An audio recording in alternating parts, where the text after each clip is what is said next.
Hola, ¿cómo están? Buenas noches. Muchos de ustedes ya me conocen, algunos no, y quizá les toque ver este video para darse cuenta de muchos triunfos y guerras que enfrentamos las mujeres cuidadoras en los entornos laborales. Hoy es día 2 de noviembre del 2023. 2 de noviembre del 2023, donde su servidora, licenciada en Psicología Clínica Mariana Hernández Noriega, activista, defensora de derechos humanos en San Luis Potosí, México, quiere hablarles sobre un tema muy importante, muy básico para todas nosotras mujeres cuidadoras de hijos con discapacidad. Este humo que ustedes ven es incienso. Yo suelo usar mucho el incienso en consulta clínica y en consultas personales cuando estoy trabajando a nivel laboral en lo que es mi vida entera, que es mi profesión, y ahora también en una nueva etapa en la que a base de dificultades me tocó aprender sobre un tema que nunca pensé por necesidad lo conocería o me involucraría en él, que es el derecho. Quizá no me alcance el tiempo para estudiar una nueva carrera o para volverme una defensora legal, pero he tenido la fortuna de tener desde el año 2019 la cercanía, el asesoramiento, la fe y el alma buena de muchos abogados y abogadas, sobre todo abogadas, que han acompañado mi camino personal en este tortuoso camino que implicó el defender mis derechos laborales como mujer cuidadora. En el año 2013 mi hijo adquiere una discapacidad producto de una omisión de cuidados de su padre biológico, lo cual lo deja con una parálisis cerebral y una epilepsia refractaria de difícil control, que lo lleva a tener periodos de crisis continuas, desde espasmos pequeños hasta crisis más grandes, y que da un vuelco total a la vida de Mariana y de Fernanda, mi hija. Desde entonces me volví cuidadora primaria y entonces empecé a darme cuenta lo vulnerables y lo afectadas que hemos sido las mujeres que ejercemos el trabajo de cuidados por toda la historia desde nuestras ancestras. Quizá nuestras abuelas no salían a trabajar fuera de su casa porque no se les daba ni siquiera la oportunidad de pertenecer a un mundo laboral remunerado. Quizá porque no había interés en ellas o porque prevalecía pues en ellas esos mandatos de te tocó casarte, tener hijos y vivir para ejercer solo trabajo doméstico y de cuidados. Sin embargo, ha pasado el tiempo, han pasado generaciones y décadas en la cual las mujeres hemos evolucionado y las mujeres hemos aprendido que tenemos derecho dentro y fuera de casa a desenvolvernos, a prepararnos y a ser tan grandes como lo hemos sido siempre, pero mostrando esa grandeza en el ámbito laboral. Yo ingresé a una institución, la más importante de salud en México, muy noble, una institución muy noble, pero que desgraciadamente actualmente ha sido invadida por personas que son malos servidores públicos, que son,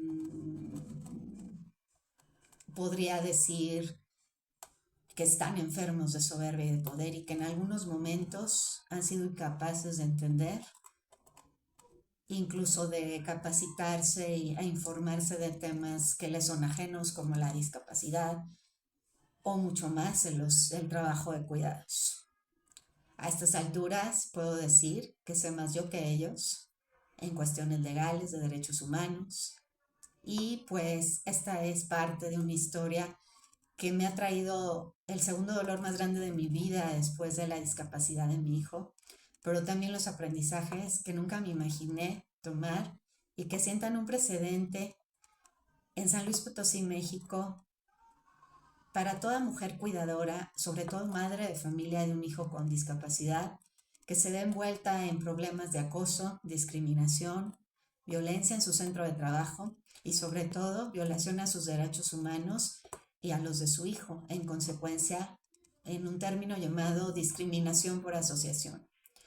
A mí muchas veces me repitieron en ese lugar determinadas personas que ellos nunca habían dañado a mi hijo ni se metían con mi hijo, pero no entendían que al afectarme a mí afectaban a mi hijo, que hubo etapas en que dejaron a una madre tan rota y tan enferma, incapaz de poder atender a su hijo durante una crisis médica, porque estaba profundamente enferma, deprimida y con un padecimiento también físico que no le podía ni siquiera levantarse de la cama. En ese inter yo conocí a esas abogadas que podría mencionar sus nombres y lo voy a hacer sin decir apellidos, porque en el alma voy a tener siempre a Raquel, en el alma voy a tener siempre a Fátima, en el alma voy a tener siempre a Paulina, a Celia. Y respecto a varones, pues a Fernando. A todos estos excelentes abogados que hoy por hoy han logrado que se empiece a hacer justicia en mi caso y que hoy por hoy ya tengo una sentencia a mi favor en un laudo laboral que parece imposible de ganar. Que quizá eso no determine que yo regrese o no a esa institución, porque en medio de esa decisión, aparte de una decisión del juez, que es lo prioritario que hay que obedecer, están situaciones del interés superior del menor de mi hijo, incluso de mi hija, y obviamente los derechos humanos de una madre cuidadora. Y también estoy en mi derecho de poder decidir qué rumbo tomar y de qué manera también yo como debo obedecer esa sentencia. Les quiero hablar de las prácticas de opresión a nivel laboral que afectan a las personas con discapacidad y a nuestras otras, las cuidadoras, en esa profunda discriminación por asociación que vivimos por ser cuidadoras de nuestros hijos con discapacidad. Aunado a que muchas de nosotras también ya somos personas con discapacidad, como su servidora. Yo tengo una discapacidad psicosocial, tengo 2 diagnósticos muy importantes y desgraciadamente el entorno laboral en el que estaba favoreció que se desarrollaran y se acelerara su evolución, como ya les mencioné, para considerarme yo también una persona con discapacidad. No se me nota, mi discapacidad no se ve. Es como un trastorno del espectro autista quizá, que no se ve y que a simple vista parece que exagero o que no es tan fuerte como yo lo digo o no me afecta tanto mi funcionalidad en mi vida diaria. En todo sentido, como madre, como empleada, como trabajadora, como profesionista independiente, como activista. Exactamente el 3 de mayo del 2023, el Consejo Latinoamericano de Ciencias Sociales, que es una máxima instancia a nivel académico, emite este comunicado. En este comunicado nos menciona que en América Latina la situación de las personas con discapacidad y nosotras, sus cuidadoras, se enmarca en la gran brecha de desigualdad. El vínculo de la discapacidad y pobreza lamentablemente está estrechamente ligado y responde a las prácticas capitalistas y neoliberales de la precariedad y la marginalidad en la que vivimos las mujeres. No solamente a nivel económico, a nivel académico, a nivel social, a nivel familiar, a nivel en todos los ámbitos en que nosotras las mujeres tenemos derecho a desarrollarnos. Es por eso que el Consejo Latinoamericano de Ciencias Sociales, específicamente el Grupo de Trabajo en Estudios Críticos en Discapacidad, emitió un comunicado en el caso de su servidora, en el cual evidenciaba, textualmente lo decía, que las mujeres que se dedican al trabajo de cuidados no remunerado las 24 horas del día, los 7 días de la semana, vivimos diferentes desigualdades, injusticias y violencias que ponen en peligro tanto el bienestar, la dignidad y la vida propia como de las personas hacia las que cuidamos, es decir, nuestra propia vida y las de nuestros hijos o receptores de cuidado. Su servidora es una mujer de 43 años recién cumplidos, que me encargo diariamente de los cuidados intensos, extensos y especializados que necesita mi hijo de casi 10 años, estamos a días de que cumpla 10 años, con parálisis cerebral y epilepsia, para poder vivir. Condiciones que además mi hijo adquirió desde los 5 meses de edad, como ustedes ya saben, por una omisión de cuidados de su padre biológico. Desde entonces, yo me convertí en la principal cuidadora y proveedora económica de mi hijo en situación de discapacidad, de mi otra hija Sana y de mí misma. Asimismo, también me transformé en defensora de derechos humanos de las personas cuidadoras y de las personas con discapacidad, enfermedades crónicas y terminales en mi estado, San Luis Potosí, México, como una forma de construir un mundo más justo para dar y recibir cuidados. Labores que realizo y que voy a realizar hasta el último día de mi vida como presidenta y fundadora del colectivo Cuidadoras Potosinas. Sin embargo, debido a mi situación como cuidadora y como defensora, comencé a sufrir diferentes violencias, desigualdades y discriminaciones en distintos espacios, sobre todo en mi centro de trabajo. Por 9 años seguidos, soporté acoso, hostigamientos y violencia psicológica, moral e incluso intento de violencia física en mi entorno laboral por cierto personal que ostentaba rangos de confianza. ¿Por qué? Por el hecho de dedicarme al cuidado de mi hijo, por el hecho de defenderme, por el hecho de alzar la voz y por el hecho de representarles al final del camino una posición incómoda para ellos, por ser merecedora y por ser reconocido mi trabajo en el activismo en mi estado, San Luis Potosí. Se me negaban pases de salida en determinados momentos para poder atender emergencias médicas de mi hija. También había agresiones, falsas inculpaciones, incluso de robo de mi propio medicamento, en una ocasión que acudí en calidad de derechohabiente, con recetas en mano como todo derechohabiente, ya que en el hospital en que yo laboraba también me correspondía mi adscripción como paciente al ser cercano a mi domicilio. Estando de licencia COVID, acudí como derechohabiente por el medicamento de mi hijo y el mío y se me acusó de un grave delito, que refirió en mí un grave daño moral. Yo siempre tuve y me sobraron elementos para defenderme. Siempre he sido una persona responsable, con valores y que he tenido los argumentos suficientes, personales, morales, y la cualidad de evidenciar y guardar todo documento en adecuado orden administrativo que esté a mi favor y que sea importante en mis procesos en general de todo tipo. Yo siempre tuve claro que yo tenía todo para defenderme. Yo siempre tuve claro que esas personas que ostentaban dañarme, quizá en el momento lo lograron, pero después todo iba a regresar por el propio camino que injustamente estaba llevando. Y que sus daños, la vida y el tiempo iban a regresar a ellos.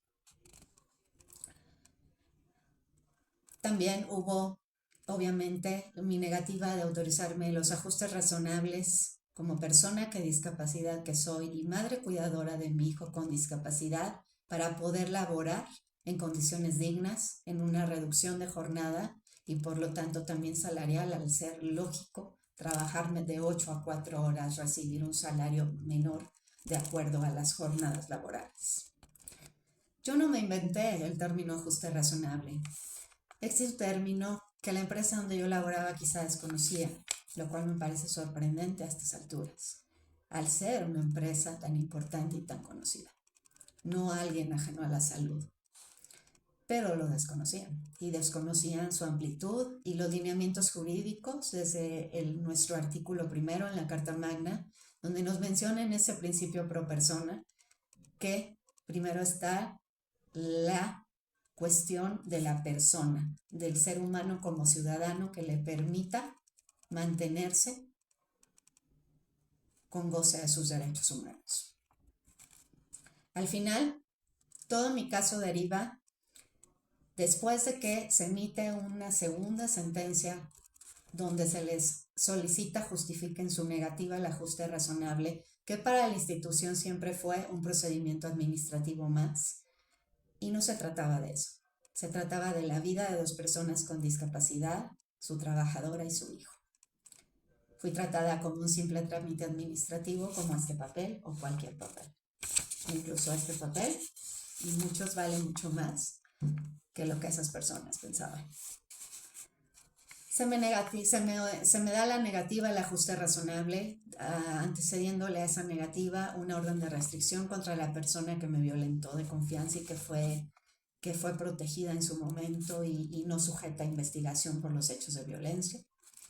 También le precedía una recomendación del juez de distrito, donde también se le solicitaba la justificación a la negativa al ajuste razonable, lo cual nunca pudieron acreditar, ya que desconocen cómo acreditarlo y cómo justificarlo. Después, finalmente, fui despedida injustificadamente en mi trabajo en un acto de mayor represalia por dedicarme al cuidado de mi hijo y, como repito, a la defensa de los derechos humanos, dejándome en ese momento sin posibilidad de sostener económicamente a mi familia y de cuidar además a mi hijo en situación de discapacidad, como ya comenté, por las afectaciones a mi salud.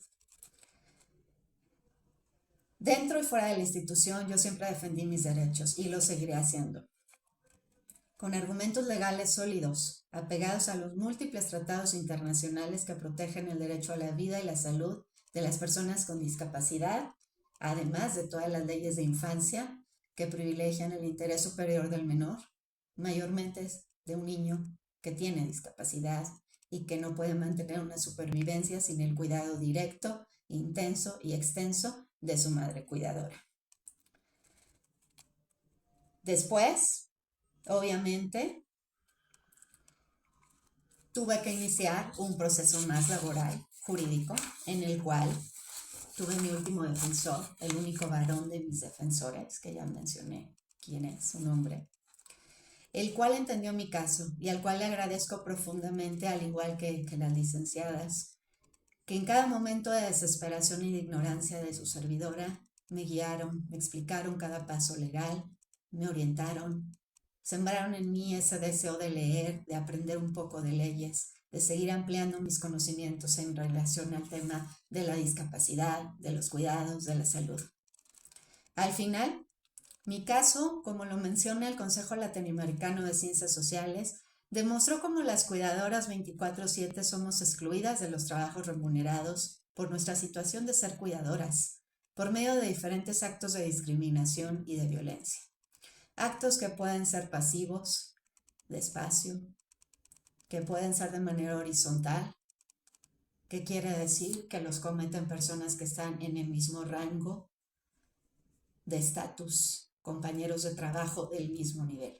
No voy a generalizar, porque también en ese rango horizontal encontré compañeros que siempre me respetaron y que siempre entendieron y nunca tuvieron algún acto de violencia hacia mí. Pero también hubo muchos que en su ignorancia no se daban cuenta que estaban cometiendo violencia de género en un espacio de trabajo hacia una mujer cuidadora, porque no conocen el término, porque les parece gracioso reírse de tonterías, porque les parece gracioso burlarse de una mujer que llega corriendo a trabajar en situación a veces muy complicada y que su primera jornada laboral la tiene en casa con el cuidado médico, a diferencia de ellos, que son hombres y que en su mayoría ni siquiera tienen un hijo con discapacidad. Y si lo tienen, cuentan con alguien que les ayude a cuidar a sus hijos. Mi realidad era muy diferente a la de ellos. Nunca lo entendieron, ni siquiera tenían un mínimo respeto. Al final, yo les quiero platicar que estamos a punto de terminar el año con una sentencia que a mí me representa, al igual que este comunicado, una esperanza de luz para mi camino. Una esperanza de luz que quizá todos estos papeles representan términos jurídicos que yo también desconocía en su momento. Representa teoría, representa leyes, representa estudios de perspectivas de géneros, de discapacidad, de constituciones, de convenciones y tratados internacionales. Representa incluso una cuantificación económica en cuanto a lo que implica una reinstalación, pero que para mí es una parte importante, más no la prioritaria. Hoy les quiero decir que al final del camino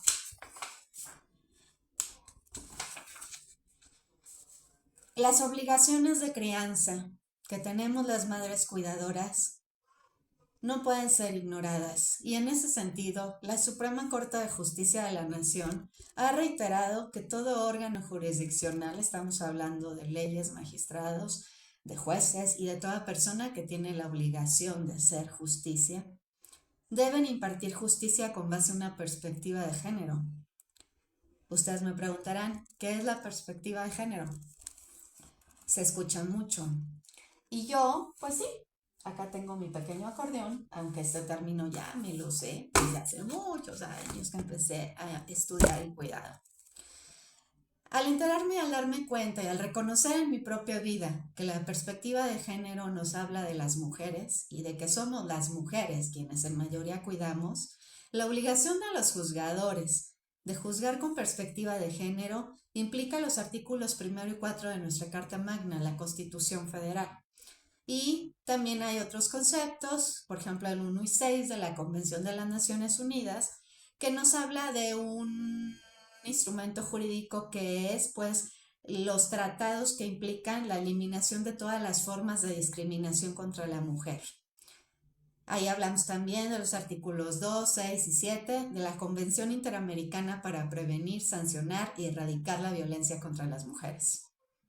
Y eso obliga y desprende la obligación de las y los juzgadores del país, de nuestro México, de juzgar con perspectiva de género.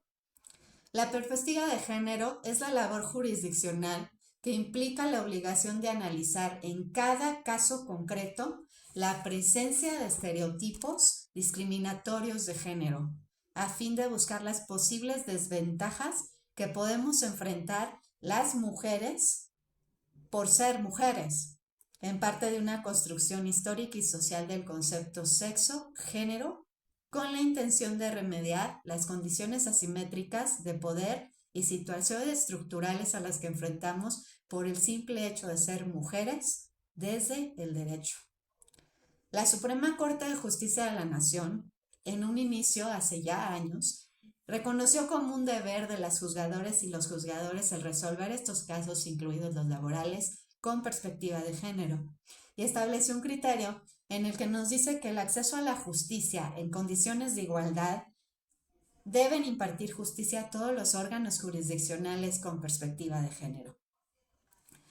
Respecto a eso, uno de los problemas a lo que nos enfrentamos las mujeres cuando trabajamos fuera de casa, todas, en lo que se espera de nosotros por ser mujeres, es decir, es que cumplamos con la responsabilidad primaria de nuestras obligaciones femeninas tradicionales: la casa, la familia, la crianza, la educación y el mantenimiento.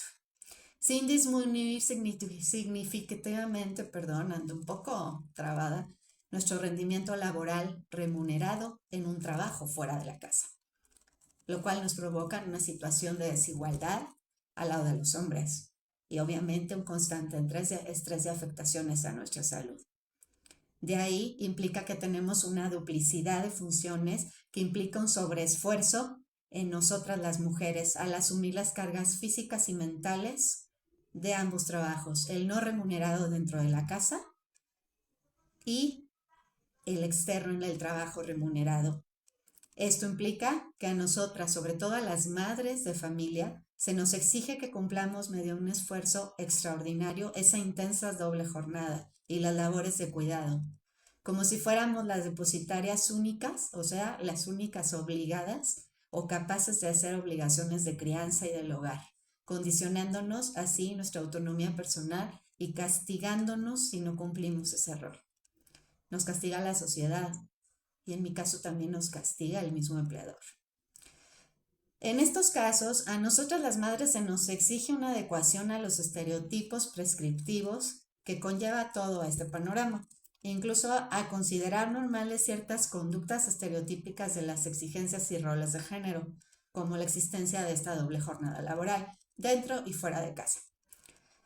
Hay una tesis de la Suprema Corte de Justicia que pues es prácticamente del año 2018.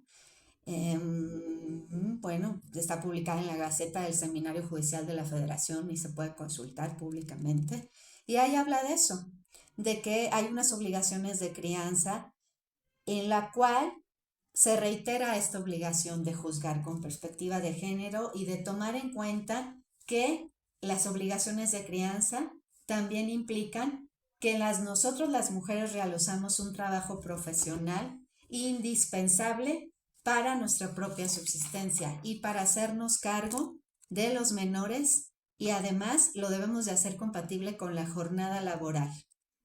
Uno de los problemas, como decíamos, es que debemos cumplir dentro y fuera de casa. Y bueno, en ese sentido, en el caso de una madre que es expulsada de su centro de trabajo, se actualiza la violación del derecho humano a la no discriminación por razón de género. ¿Por qué? Porque se le está separando de sus labores como mujer trabajadora de un trabajo remunerado fuera de casa, apuntando a una justificación de las ausencias por cuidados maternos al no poder comprobar de parte del patrón y demostrar que la cuestión de la crianza es ajeno al despido. Es decir, no los quiero confundir. El patrón no puede deslindar o no puede dejar de un lado la situación de la crianza y la cuestión de la doble jornada que la mujer va a realizar a casa. Entonces, no se puede separar, no se puede decir, no me interesa que seas madre, no me interesa que tu hijo tenga una condición de máxima vulnerabilidad. Incluso si fuera un menor que tiene salud, que está sano, también aplica. Mucho mayor si es un menor doblemente vulnerable por una condición de discapacidad. Bueno, se actualiza y se comprueba el despido injustificado, además de los procedimientos administrativos del cual ese patrón se haya hecho valer para poder ejecutar el despido injustificado. Mucho más si hay antecedentes, como en mi caso, de acoso laboral, de sentencias judiciales, de violencia en razón de género y por asociación por ser cuidadora de un hijo con discapacidad. Aunado a si la persona también tiene discapacidad, como es mi caso. Así, pues los casos en que la trabajadora aporte los indicios que justifiquen las ausencias por cuidados maternos de nuestros hijos menores de edad, el patrón como autoridad laboral tiene el derecho y la obligación de examinar la justificación a partir de un derecho humano a la no discriminación por razón de género y con base en el interés superior de la niñez, conforme a tesis que volvemos a hablar, si nos ponemos a hablar ahorita, de temas de menores, niños, niñas y adolescentes. ¿Por qué? Porque es prioritario el acceso a la justicia en condiciones de igualdad, elementos para juzgar con perspectiva de género y los derechos de los niños, niñas y adolescentes como interés superior del menor, que es consideración primordial y que debe atenderse en cualquier decisión que afecte a la actora, o sea, en este caso, a la persona que está siendo afectada, a esa madre cuidadora. Existe mucha tesis, existen muchísimos antecedentes en estudios. En mi caso particular, yo les platico que a mí me llamó mucho la atención que se menciona un caso de una mujer cuidadora que tiene un hijo incluso sano, porque se menciona un caso que a mí me pareció interesante. Les voy a leer rápido.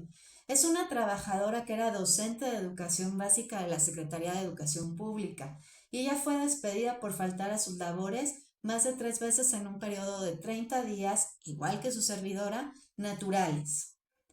Esto, al final, demanda su reinstalación. Durante el proceso, la maestra acreditó indiciariamente que sus inasistencias fueron por procurar la salud de su hijo menor de edad, al llevarle una consulta médica, y el patrón argumentó que el cese fue justificado porque incurrió en la causa de separación que está previsto en el artículo 76, que es una ley específica del magisterio. Y obviamente está también la cuestión que conocemos de la Ley Federal del Trabajo, donde desgraciadamente pues apenas están empezando a estudiar la complejidad de estos casos relacionados y asociados también allá a la legislación y a todos los avances en el reconocimiento del trabajo de cuidados. Al final, la trabajadora ganó el laudo laboral y fue reinstalada, tuvo que ser reinstalada. Ella, al final, en la sala de Tribunal Federal de Conciliación, se convalidó la causa del cese y se determinó que la constancia de cuidados maternos de esta maestra era insuficiente para demostrar sus ausencias, según lo mencionaba el patrón. En este caso, ella comprobó por medio de su documental, al igual que su servidora, que la causa de la separación no era ajena y, obviamente, en cumplimiento con el deber de juzgar con perspectiva de género y en atención primordial al interés superior del menor, prácticamente se ganó el laudo. Lo anterior es así porque en los casos en que las trabajadoras, madres cuidadoras, aportamos indicios que justifiquen nuestras ausencias, la autoridad laboral debe de hacer las cosas de manera correcta, no arbitraria, ni prevalecer esos actos de discriminación que en muchos casos, como el mío y de otras mujeres, ya se venían dando desde mucho antes del despido. En pocas palabras, yo les puedo decir, después del análisis de todos estos documentos, que al final la Suprema Corte de Justicia, a través de diversas sentencias de este tipo de diversos casos, ha introducido en el ámbito jurisdiccional la perspectiva de género como una forma de garantizarnos a las personas, específicamente a las mujeres y a las niñas, el acceso a la justicia. Y pues bueno, esto debe de ser igualitaria. También, en el tipo de casos se distinguen 3 elementos muy importantes que son los que ya les mencioné y lo establece la Suprema Corte de Justicia. Aquellos casos en que se identifica o alega una acción de poder o asimetría basada en el género, lo que les comentaba, que sí tenemos que hacer las mujeres y no hacen los hombres por el simple hecho de ser mujeres. También aquellos en que se detecta o denuncia previamente al despido un contexto de violencia, discriminación o vulnerabilidad derivada del estatus de ser madre cuidadora. Y, pues obviamente, en los casos que tampoco se acredite la situación o contexto de violencia, eso no quiere decir que no vaya a haber un laudo en el cual se debe considerar. Pero claro que es muy importante, si tu mujer ha sufrido violencia en tu centro de trabajo y discriminación por asociación de ser cuidadora, denuncie siempre en tiempo y forma cada hecho y te asesores y busques representación adecuada para poderte defender. En ese orden, el más alto tribunal del país ha determinado que juzgar con perspectiva de género implica conocer la realidad sociocultural en que nos desenvolvemos las mujeres, las madres cuidadoras, lo que exige una mayor protección del Estado con el propósito de garantizar real y efectivamente nuestros derechos humanos y eliminar todas las situaciones que nos colocan en situación de desventaja, lo que cobra particular relevancia cuando nos encontramos sufriendo violencia y discriminación. En congruencia con este marco internacional que también habla de discriminación, sobre todo cuando se trata de menores, la Ley Federal del Trabajo en su artículo 2 debe ser armonizada a estas alturas del partido. ¿Por qué? Porque la Ley Federal del Trabajo tiene una deuda histórica con nosotras las mujeres cuidadoras, más las madres y más las que ejercemos dobles y triples jornadas de trabajo de cuidado en casa y externamente en trabajos remunerados. Tiene una deuda histórica porque la igualdad sustantiva en que se debe de lograr eliminando la discriminación contra nosotros debe ya ser abarcada en el ámbito laboral. Esto supone que tengamos el acceso a las mismas oportunidades, considerando las diferencias socioculturales de mujeres y hombres y la situación real sobre nuestro análisis de contexto en el caso de tener la responsabilidad del cuidado de un hijo con discapacidad, ya que prevalece, como repito, el interés superior de la infancia. Así, se nos debe otorgar especial protección a las mujeres en esta referida situación.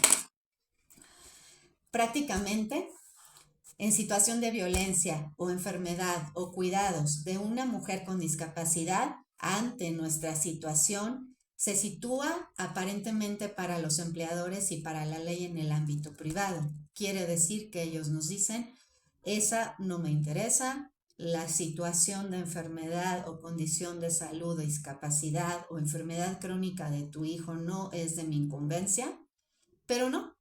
porque es un término y es un ámbito que es privado de mi vida personal, pero también es público en el momento en que no me permite desenvolverme en un trabajo de manera remunerada como cualquier persona que no es cuidadora al igual que yo. Por lo tanto, me sitúa en un contexto de desigualdad permanente, mucho más si soy mujer. Entonces, esto trasciende al entorno laboral y pues al haber estos despidos y se derivan en rescisiones de los nexos de las relaciones laborales, también se trata de discriminación múltiple, señores.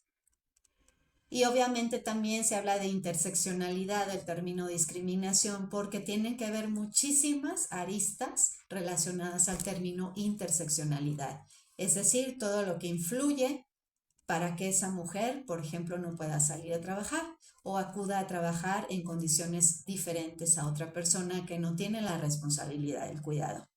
Nos podemos ir a un caso muy simple. Cuando una mujer llega tarde a trabajar por cuestiones de que su hijo previamente tuvo una crisis o no encontró con quién dejarlo en ese momento o en lo que realiza gestiones. Obviamente todos esos son elementos que parecieran privados, pero son públicos en el momento en que le interfieren su desarrollo en un trabajo remunerado. Nosotras las mujeres sufrimos padecimientos en nuestra salud por ser cuidadoras, en la salud de nuestros menores hijos con discapacidad. Y todos estos factores, pues nos ponen en mayor riesgo de vulnerabilidad y en situación de violaciones a nuestros derechos humanos. Por eso, la Ley Federal del Trabajo debe ser reformada para no regir y perpetrar también por medio de tantas prácticas todas estas discriminaciones y violencias para las mujeres cuidadoras. El objetivo, lograr una estabilidad laboral y que la mujer pueda trabajar en condiciones dignas, no precarias y de acuerdo a asumir el rol de trabajadora remunerada en un trabajo fuera de casa sin descuidar y poder también ejercer su derecho a cuidar en condiciones dignas dentro de casa. En ese caso, la condición de nosotras, las madres cuidadoras, quedan acreditadas en todas las actas de salud, en todas las constancias médicas de nuestros hijos y de nosotras al existir un padecimiento diagnosticado y al existir y comprobar la situación de salud que padecemos. También se acreditan las inasistencias cuando hay por qué se faltó al trabajo. También se acreditan por medio combinado, que como debe de ser, y haciendo un análisis de las cuestiones administrativas laborales.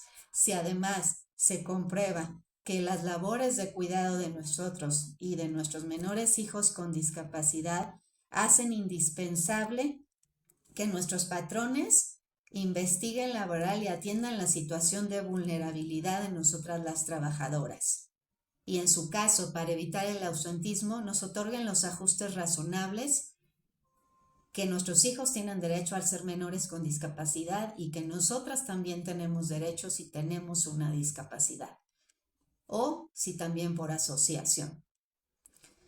Bueno, al final del camino de conformidad, las personas impartidoras de justicia están obligadas a entender estos análisis con controversia, precisamente con perspectiva de género, hacer valer las partes, que prevalezca la justicia y que al final del camino se distinga en ese orden de ideas que la realidad sociocultural en que nos desenvolvemos las mujeres nos exige una mayor protección del Estado con el propósito de garantizarnos una garantía real de ejercicio del gozo de nuestros derechos humanos y sobre todo eliminar todos estos actos de discriminación que aumentan nuestra situación de vulnerabilidad. Así, el caso de su servidora no es el único, no será el primero ni el último en San Luis Potosí o en México, en el cual se tenga que hacer todo un peregrinar legal, en el cual se tenga que proceder a demandas para poder hacer justicia. Mi caso sienta un precedente, lo cual me llena de orgullo y lo cual me llena de emoción al darme cuenta que en un futuro no muy lejano, así como en mi sentencia hubo casos de mujeres trabajadoras, madres cuidadoras de hijos sanos que al final fueron protegidas. También, mi caso, estará en algún momento en un documento que permita a otras mujeres cuidadoras obtener justicia, a otras mujeres que han sido expulsadas de sus trabajos, que han sido víctimas de discriminación laboral por asociación, por ser cuidadoras, por actos de violencia de género, y que entonces los juzgadores logren entender que nuestra situación de cuidadoras no es un ámbito solamente de lo privado o de problemas personales o situaciones personales. También va a sentar ese precedente porque al final los casos en que nosotros aportamos la suficiente evidencia que comprueba el motivo de nuestras faltas al trabajo y con mayor razón, si se solicitó el ajuste razonable para poder impedir y no incurrir en faltas. En mi caso yo lo solicitaba para laborar en vez de 8, 4 horas, lo cual a mí me iba a permitir laborar en condiciones dignas en un tiempo más relativo corto de tiempo y por lo mismo no incidir en faltas y demasía de permisos o pases de salida o de entrada de mi institución por cuestiones de no alcanzar a ejercer el trabajo de cuidados desde la recepción de mi hijo de la escuela, la alimentación y todo lo que yo debía hacer en casa antes de acudir a trabajar. Al tener yo el ajuste razonable, no le iba a generar a mi empleador faltas en exceso, no le iba a generar permisos extraordinarios, no le iba a generar muchísimas cuestiones que desgraciadamente no estuvo en mis manos generar, porque la situación de salud de mi hijo y personal y mi situación de cuidadora nunca fue una elección de vida, señores. Mucho menos fue una elección para ser violentada en mi centro de trabajo. Así, hoy les digo con mucho orgullo que esta sentencia laboral es una de las sentencias más bonitas, humanas y grandes que he tenido en mis manos, no por ser mía, porque sinceramente a mí no me hubiera importado y me hubiera dado igual que fuera mía. Quizá era de otra mujer cuidadora que vivía lo mismo que yo. No importa de quién fuera, me tocó a mí. Pero esta sentencia nos hace justicia y esta sentencia marca el precedente para que entonces cualquier empleador, sea grande, pequeño y dedicado a cualquier rubro, respete los derechos humanos y piense muy bien antes de ejercer violencia y piense muy bien antes de agredir y piense muy bien antes de rescindir una mujer trabajadora por cuestiones de ausencias laborales que están plenamente identificadas sus motivos, sus causales y la situación de salud previamente acreditada. Somos humanos. Todos en algún momento de la vida vamos a envejecer y vamos a requerir cuidados. Todos fuimos cuidados en la infancia. Y los mismos servidores públicos que en su momento ejercieron violencia de género en mi centro de trabajo contra mí, puedan en algún momento de su vida volverse cuidadores de sus propios hijos y vivir de verdad mi situación. Quizá entonces se darán cuenta de lo que es ser una mujer cuidadora. También pueden ellos sufrir una discapacidad o una enfermedad que los deje en una situación de dependencia y requieran que los cuiden para mantenerse vivos. Entonces quizá entenderán. Yo nunca he buscado venganza, yo siempre he buscado justicia. Y para ejercer justicia me he preparado, he estudiado mucho, he vencido mis miedos, he enfrentado retos que nunca pensé enfrentar en mi vida personal, profesional. He buscado ayuda emocional, también mental cuando la requerí. Me he acercado desde mis maestras de la facultad hasta todas las personas que en el camino conocí, que me compartieron conocimiento, que me guiaron, que me explicaron, que me levantaron, que me dieron una mano cuando yo pensé que ya no había un camino de luz, que me recordaron que los derechos humanos en México desgraciadamente se deben pelear, pero que se pueden ganar, que se valgan, y que también me demostraron que las leyes están cambiando y que los sistemas de reforma en nuestro país, incluida la Ley Federal del Trabajo y muchísimas jurisprudencias que implican las cuestiones laborales también deben armonizarse y deben evolucionar al paso del tiempo, porque también hemos cambiado y las mujeres nos hemos incorporado a trabajar, no como les decía hace muchos años nuestras abuelas o mamás, algunas que no trabajaron. Hoy les agradezco con todo mi alma a todas esas personas que estuvieron conmigo en este camino desde que empezó. Hoy no sé en qué condiciones voy a incorporarme a trabajar y si sí lo voy a hacer. Y sobre todo no sé cuándo, no sé cómo y no sé de qué manera.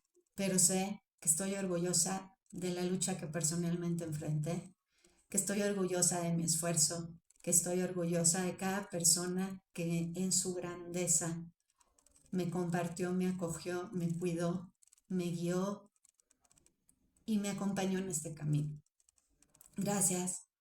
Gracias a mis tías queridas, sobre todo a una de ellas que es una función materna en mi vida siempre. Gracias a mi hermoso colectivo Cuidadoras Potosinas, que a nivel social y como colectiva y como movimiento social no me soltaron y se manifestaron para apoyarme en muchos procesos. Gracias a mis defensores a nivel jurídico. Gracias a los buenos servidores públicos que hicieron su trabajo, sobre todo a esos 3 jueces que en los 3 casos jurídicos que yo inicié en estos años entendieron y me emitieron sentencias a mi favor para protegerme de la violencia y para hacerme justicia laboral.